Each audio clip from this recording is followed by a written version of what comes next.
Hello, my name's Al and today I'm going to show you how to replace a broken spoke. Tool-wise, as long as you've got the tyre, tube and cassette off your wheel and disc if you've got disc brakes, then all you're going to need is a spoke key or spoke wrench and the correct size spoke and nipple. Make sure your spoke key is a really good tight fit on the spoke nipple, otherwise you stand a good chance of rounding it off.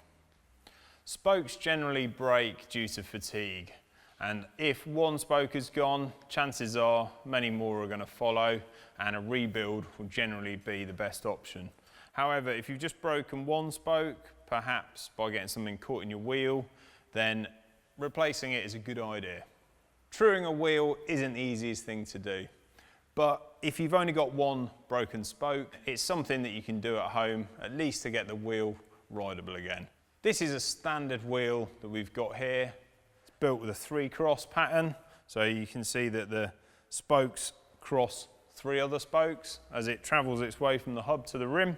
If you've got a factory-built speciality wheel, something lightweight, something with very few spokes, then you want to leave it up to the specialist to get your wheel back out on the road. But if you've got something good and reliable like this, then it's going to be super easy to fix yourself.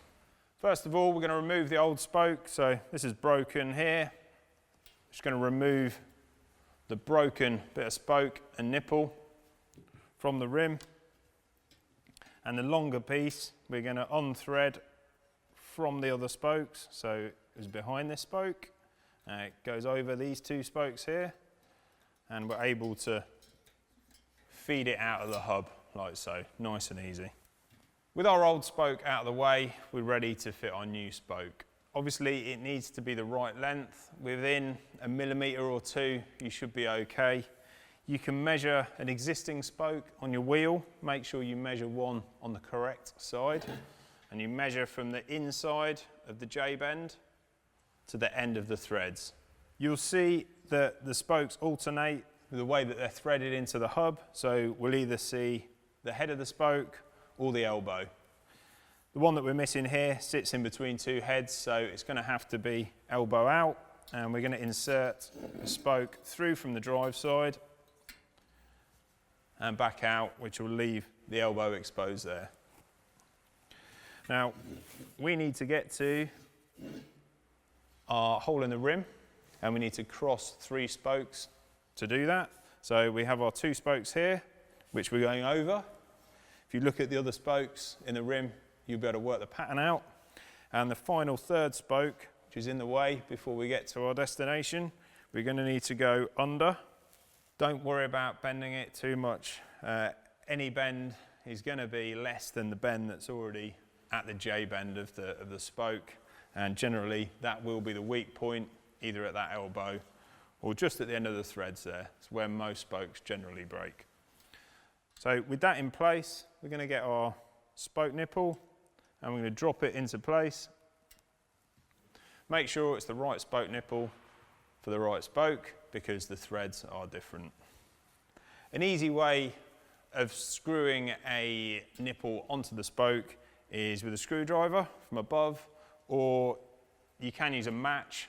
If you shove a match in the end of the nipple, then that'll allow it to screw on into place as well.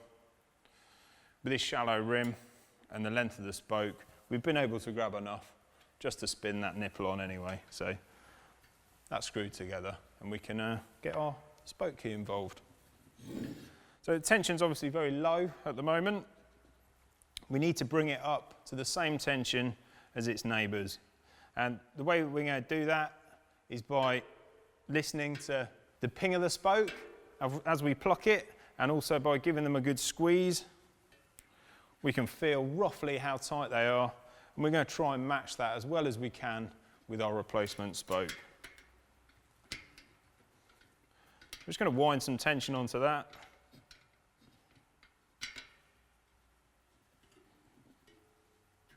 It's fairly similar. We're in the ballpark. What we're going to do is we're going to put the wheel into a bike frame and we're going to have a look and see how true it is. Before we check the trueness of the wheel, we're going to fit the rim tape. Reason for that is should any spokes break, then they could come flying out the rim. And when we're staring at it intently, we don't want them coming at us. So this will keep us safe. With the wheel in place, we're going to carry out a really basic wheel true, just enough so the wheel will clear the brake pads and we can carry on riding. So if we spin the wheel, we can see that there isn't really any up and down movement of the rim. That's looking pretty good. But there is a bit of a kick over to the left-hand side. That's the worst part as far as any irregularities are concerned. And chances are that's where our spoke is. So if we find that kick, by using our brake pads as a gauge, so it's just here, which happens to be by this non-drive side spoke, which I suspect is the one that we replaced. And it looks as though we've perhaps put a little bit too much tension into that. So we're going to back that off a little. And what that will do is allow the wheel to go over to the drive side at that point. So all the spokes on the non-drive side, if you tighten them, it will pull the wheel over this way. And the spokes on the drive side, when you tighten those, it will pull the wheel over that way. So by loosening and tightening the correct spokes, we can make our wheel round again. But as this is just a basic true, it's really just this one spoke that we want to be concerned about. If we have to do more work than that, then we really should leave it up to the bike shop. So with that very minor adjustment, what we've done is we've gone from a wheel that would have been rubbing on the brake pads to something that's quite rideable. You may wish to take it back to the bike shop, get them to tweak it so it's just perfect, but that's all ready to go out, hit the road. Thanks for watching, see you next time.